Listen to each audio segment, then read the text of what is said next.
तो चलिए सीधे इस एक्सप्लेनर में डाइव करते हैं और ब्रेकडाउन करते हैं इस massive Rajasthan Royals versus Gujarat Titans clash को। ये कोई आम मैच नहीं है, बल्कि पॉइंट्स टेबल में नंबर 2 की रेस के लिए एक हाई स्टेक्स बैटल है।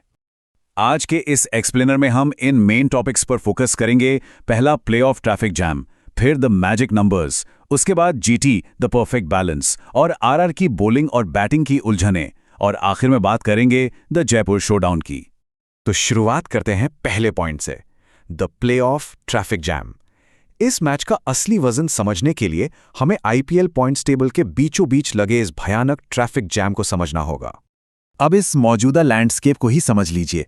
मुंबई इंडियंस और लखनऊ सुपर जायंट्स जैसी टीमें मैथमेटिकली मैक्सिमम 14 पॉइंट्स तक ही पहुंच सकती हैं, मतलब वो लगभग बाहर हो चुकी हैं। इसके बाद बचती हैं 8 टीमें जो लिटरली टॉप स्पॉट्स के लिए अपनी जान लगा रही हैं। Point number 2, the magic qualification numbers. अब आते हैं उस एग्जैक्ट मैथ्स पर जो इन बची हुई 8 टीमों का फ्यूचर तय करेगा।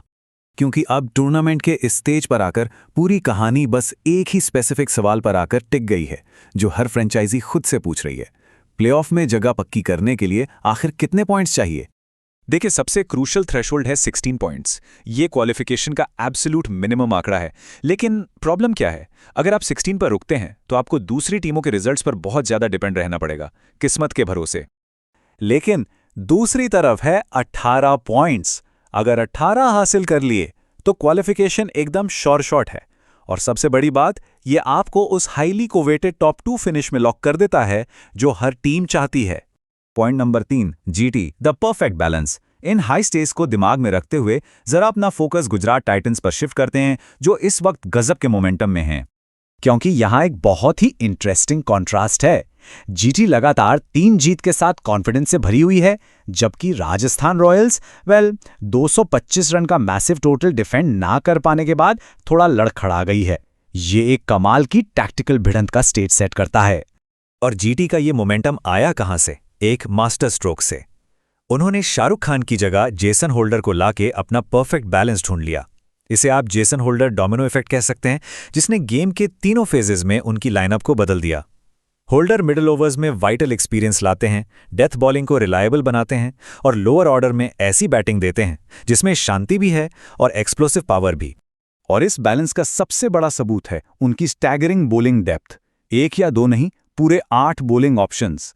सिराज और रबाडा की नई बॉल पेस, अरशद खान जैसा यूटिलिटी बॉलर, होल्डर मिडिल और डेथ के लिए, राशिद और सुथार प्रीमियम स्पिन के लिए, प्लस सुंदर और सिंधु जैसे ऑलराउंडर्स। यही वजह है कि 160 से 180 रन वाले लो स्कोरिंग मैचों में भी जीटी पूरी तरह से डोमिनेट कर रही है। Point number 4, RR the bowling dilemma.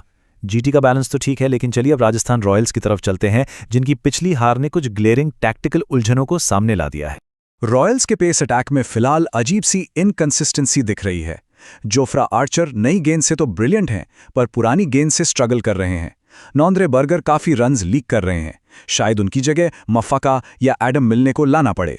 और सबसे बड़ी बात, मिडिल और डेथ ओवर्स के लिए एक रिलायबल वन चेंज बॉलर की कमी साफ दिख रही है। उन्हें सुशांत मिश्रा जैसे किसी ऐसे गेंदबाज की सख्त जरूरत है जो लगातार यॉर्कर्स और स्लोअर गेंदें डाल सकें। अब इस एक शार्प क्रिटिक के बारे में सोचिए। अगर आप किसी खिलाड़ी से एक भी ओवर बॉलिंग नहीं करवा रहे और बैटिंग में भी उसे बस कुछ ही गेंदें खेलने को मिल रही हैं, तो एक स्पेशलिस्ट को खिलाना ज्यादा बेहतर नहीं है? ये सीधा पॉइंट करता है रविंद्र जडेजा के यूज पर चल रही डिबेट की तरफ, खासकर तब जब आरआर का स्पिन डिपार्टमेंट वैसे भी कमजोर लग रहा है। Point number 5, RR the batting depth issue. Players के इस अंडर यूटिलाइजेशन का सीधा असर हमारी अगली प्रॉब्लम पर पड़ता है, जो है राजस्थान की कमजोर बैटिंग डेप्थ। रॉयल्स के आर्मर में क्लियर क्रैक्स हैं। टॉप ऑर्डर, जिसमें जायसवाल, सूर्यवंशी और जुरेल हैं, वो इनकंसिस्टेंट रहा है। रियान पराग की 90 रन की नॉक के बाद तो जैसे पूरी टीम उन्हीं पर ओवर रिलायंट हो गई है। और सोचने वाली बात यह है कि फॉरेन कोटा अवेलेबल होने के बावजूद शिमरॉन हिटमायर नंबर 5 के लिए बेंच पर बैठे हैं। जडेजा का नंबर 7 पर आना ये एक्सपोज कर देता है कि टॉप 6 में किसी ऑलराउंडर के बिना ये लाइनअप कितनी डेंजरसली शॉर्ट है। तो इसे फिक्स कैसे किया जाए? ये रहा एक propose tactical solution. Royals impact player rule का पूरा फायदा उठाकर अपने बैलेंस को फिक्स कर सकते हैं। 1. जडेजा को स्टार्टिंग 11 में नॉमिनेट ही ना करें। 2. टॉस के हिसाब से एक प्योर बैटर या प्योर बॉलर ले आएं और 3, बीच के ओवर्स में स्पिन निकालने के लिए रियान पराग का इस्तेमाल करें। Simple. Point number 6, the Jaipur showdown. एक तरफ जीटी जो अपने प्रॉब्लम सॉल्व कर चुकी है और दूसरी तरफ आरआर जो अपने अनसुलझे सवालों से जूझ रही है। अब ये सारा घमासान एक फिजिकल बैटल ग्राउंड पर आकर टिक गया है। सबसे बड़ा सवाल यही है कि सवाई मानसिंह स्टेडियम में होने वाले इस मुकाबले का विनर कौन होगा, क्योंकि जो जीतेगा वो सीधे पॉइंट्स टेबल के उस बहुमूल्य नंबर 2 स्पॉट पर छलांग लगा देगा। अब यहाँ के कंडीशंस को समझना बहुत क्रूशल है। जयपुर के पिच जनरली बैटिंग के लिए अच्छी सरफेस देती है, लेकिन ये फास्ट बॉलर्स को कंसिस्टेंटली एक्सीलेंट पेस और बाउंस भी प्रोवाइड करती है।